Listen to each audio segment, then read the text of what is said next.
Wow, ang lalaki na nila. Ayan. 7, buti panay malulusog sila lahat, oh. Ayan, oh. Ang gaganda ng mga Belgian Malinois na mga tuta. Ang galing. 7 sila lahat. Oy, umakyat ng isa, oh. Ang galing umakyat. Ay, nalaglag. Ba, ang galing umakyat, ah. Ang taas-taas nun, ah. Oh.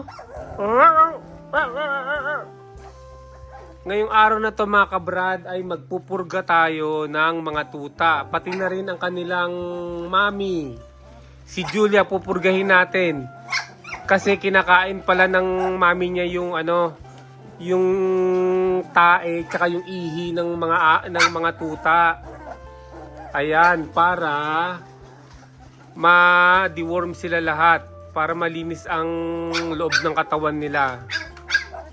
So, samahan nyo kami, mga kabrada. Ang cute nila. Oh, gagaling umakyat, eh. Oh, ang lakas, oh. Oh. Stay.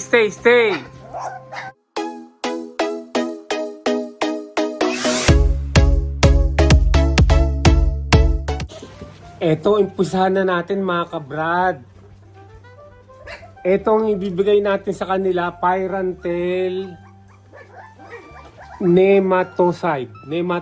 Pyrantel Nematocide. 125 lang to. At meron tayo ritong syringe na 1 ml. Syringe. Ito, syringe, oh. Tatanggalin lang natin yung yung pinaka niya, karayom niya. Ayan, tingnan natin tong Pyrantel, ah.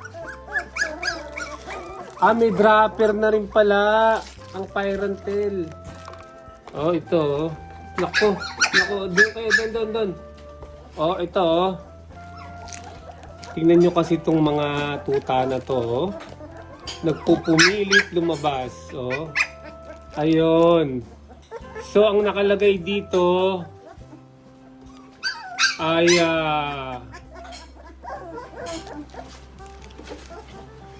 baka sinishake yata to before using, eh. Deworm. Oh. O baka hindi na sinishake to, ha? Shake well. Oh, shake well natin, ha? Shake well. Pero ba't parang konti lang, oh? Mami, parang konti lang. Ang laman, oh, hanggang dito lang ang laman niya. Hanggang dito lang, oh. Hindi ko naman kasi mabasa kung malabo na. Wala namang nakalagay na shake well before using. Dosage. Oh. Oh, yan. Okay na. So, painumin na natin ng kada 1 ml. Teka, 1 ml nga. Oh. Ito muna gamitin natin. Huwag yung syringe. Itong dropper ang gamitin. Ay, naku, nakawala na naman si Mahogany. So, sinake ko na muna. Ayan. So, 1 ml. Ayun, 1 ml. Oh, kulang pa, pero okay lang yan. Oh, ito na. Una na to. Oh. Oh. Ayan, ipapasok lang sa bibig. Ay, nako. Ipapasok, teka.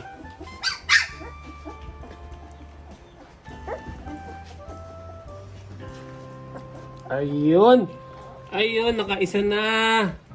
So, pakawalan na natin dyan.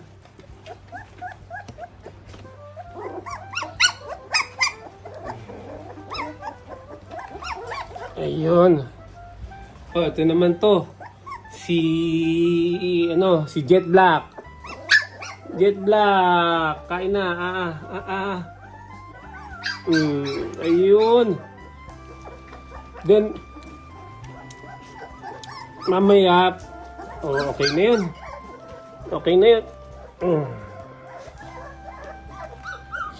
Then mamaya pakakainin natin sila.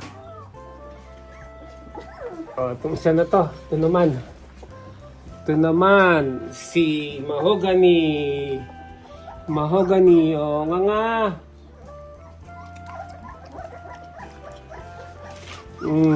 Ayan.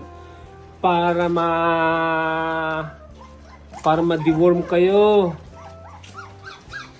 Nakakatatlo na. Nakakatatlo na tayo na din na deworm. O, ito ulit si Mahogany. Si Mahogany. Isang Mahogany ulit. O.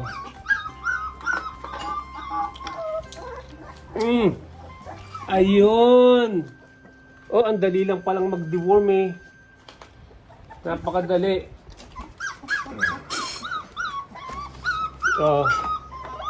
Ito naman, si Jet Black. Jet Black.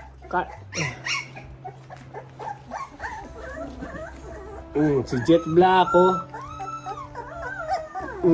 Ayun, oh.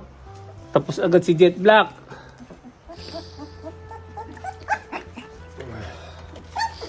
Ano na agad? Naka 5 na tayo. 3 na lang. 2 na lang.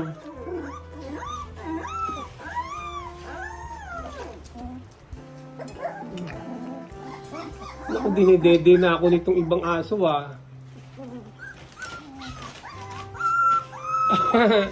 Dinidede na ako ng ibang...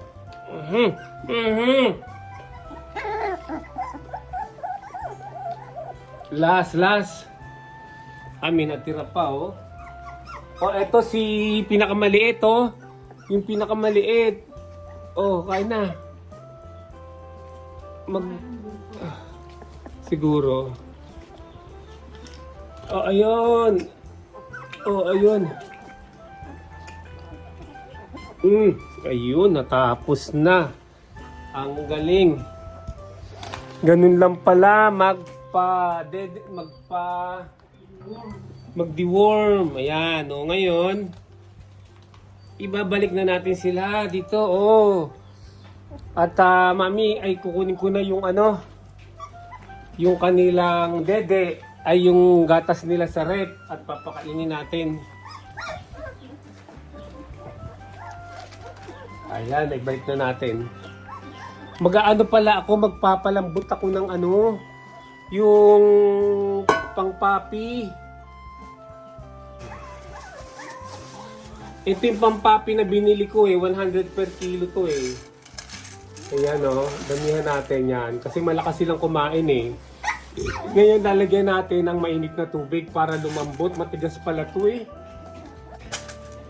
Ayan, lagyan natin ng mainit na tubig para lumambot ang mga pellet. Ayan. Ayun, ang init. Ang init. Ibabad natin ng 10 minutes para lumambot. 10 minutes. Ngayon, dudurugin natin, liligisin natin. Mamaya lalagyan natin to ng gatas. Yung gatas ng pangpet. Tigas pala to.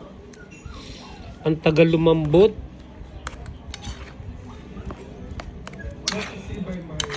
Pero yung pinakain ko kagabi, yung yung beef egg na tigpo 48. Ang sarap, ang bango. Parang ang sarap kainin ng tao. Tapos naubos nila. Malaki. Lumalambot pala to pag pag matagal na kasi pag yung kakalagay mo pa lang yung mainit na tubig, ang tigas-tigas pa rin. Oh, ito malambot na, pwede nang ipakain to, lalagyan na lang natin ng gatas. Papalamigin muna natin, mainit pa eh. Ito yung gatas nila nabili natin, oh. Magkano ba bili natin dito? Nakalimutan ko na ito. 170. Yan. Pero matagal naman gagamitin. So malamig naman siya, galing siya sa rep at mainit ang ating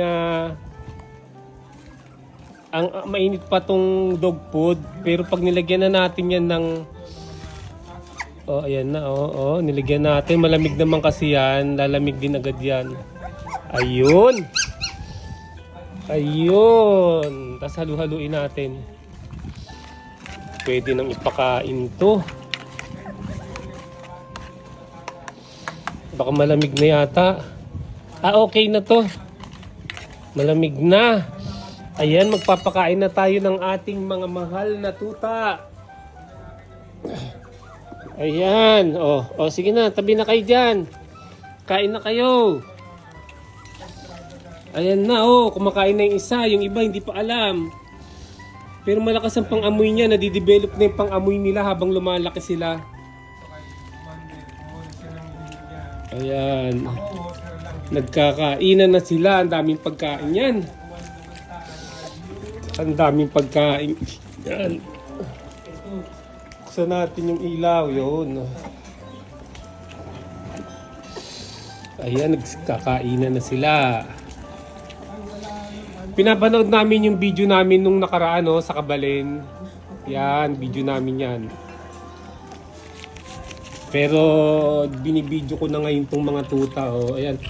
Ay nako, hindi nakikita. Ayan, kumain na dyan. Pag pala, bibili tayo ng kainan nila, yung malaki. Yung malaki. Ayan Ayan yung isa kung saan nagpupunta yung isa, yung maliit. Dito ka, dito. Ayan na. Buti nagkakainan na sila. Ang dami niyan, baka hindi nila maubos yan.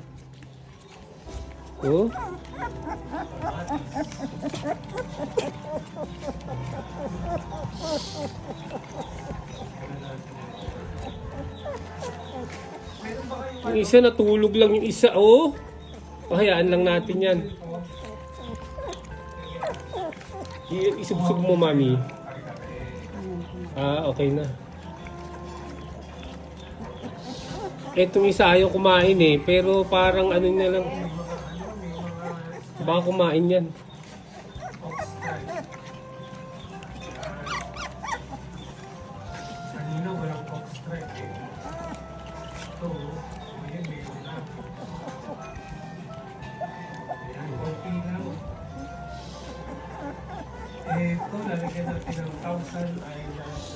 Mamaya si Julia naman ang ating pupurgahin. Ayan. Bibili ko ng tinapay para Ayan, hayaan muna natin silang kumain dyan. Bibili tayo ng ng tinapay ni Julia para mapakain na rin natin yung tablet niya. Lagyan mo dyan. Lagyan mo lang dyan. Ako na bahala, ha?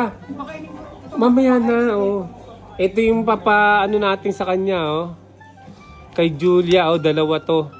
Kasi raw to, isang tablet per 10 kilogram. Nasa 25 to 10 to 30 kilogram yun. Pero okay na siguro itong dalawa na to. Ano bang pangalan nito? Perbantel. Praxiquantel. Hindi mabasa.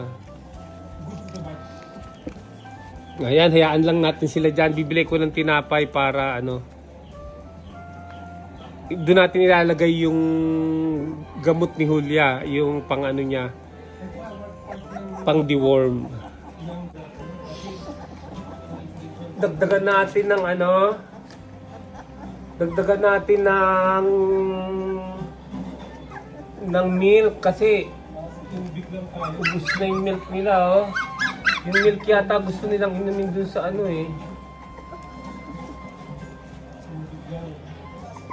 Ngayon, nalagyan ko na.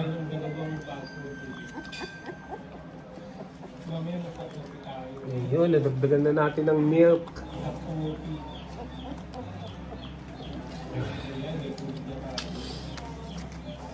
Kumuha tayo ng cucumber carrot. Yung milk ang gusto nila. Pag natunaw na yung pag natuyo na yung pagkain, naubos na yung milk, ayaw na nila. Yung milk ang sinisip-sip nila Ito yung tubig na.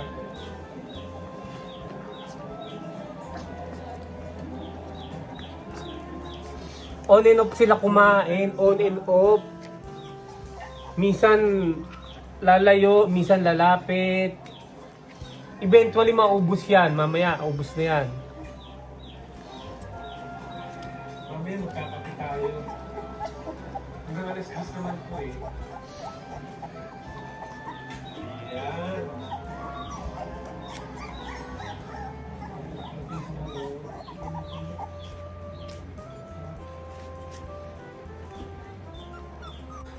Tapos na sila kumain, no? Panay mga nakahilata na sila. Panay nakahilata na papahinga. Mamaya kakain na naman yan. Lagyan na naman natin ng gatas yung kanilang pagkain, no? Ang gustong-gusto pala nila yung liquid, hindi yung pinaka-solid food. Pag naubos na yung liquid na gatas, ayaw na nila. Pero yung iba yata kumakain din ng solid. Kasi umpisa pa lang yan, kahapon lang nag-umpisa ng kumain ng solid food yan eh. Yung mga yan. Eventually matututo din sila. Pero pag pag sabaw, gustong-gusto nila pag yung liquid na gatas, oh. Ayan.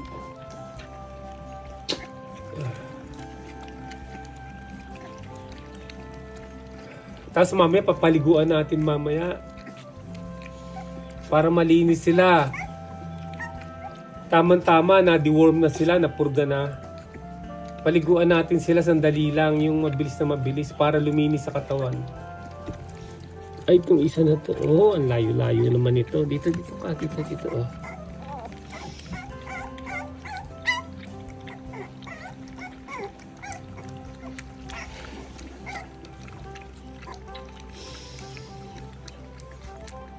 Yan, mabilis na lalaki itong mga to. Mga ilang araw na ba ngayon?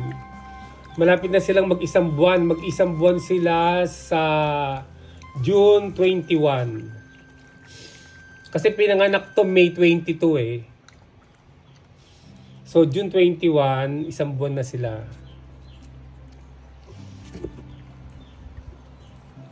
So, i-prepare na natin yung ipapakain natin kay Julia na merong laman ng ganito, yung tablet, pampurga. Ayan, ipapalaman natin dito, no? So, kumuha tayo ng 2 piraso. Tapos, ayan, no, kinuha ko na itong isang tablet. Ipapalaman ko rito kasi baka pag binuka natin bibig niya, makagat pa tayo dito. Ayan, no? So, iganyan natin para pag ano niya, paglunok niya, dire-diretso na. Ito pa, isa pa, oh. So, ayan. Ayan. Tapos, paliitin natin itong 2 na to. Ayan, pakainin na natin. Ayan na. So, iuna na natin to. Itong 2 na to, oh. Oh, sit. Down. Sit. Down. Sit down. Oh. Ayun, oh. Sit down ulit. Sit down. Sit. Down. So, ayun na. Nalunok niya na yung 2. Yung 2 merong tablet, nalunok niya na. So, i-ano na natin to. Sit down. Sit.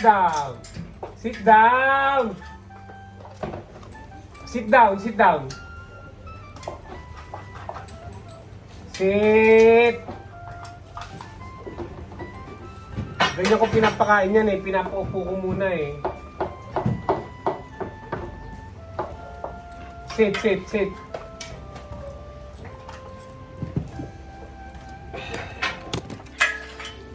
Teka.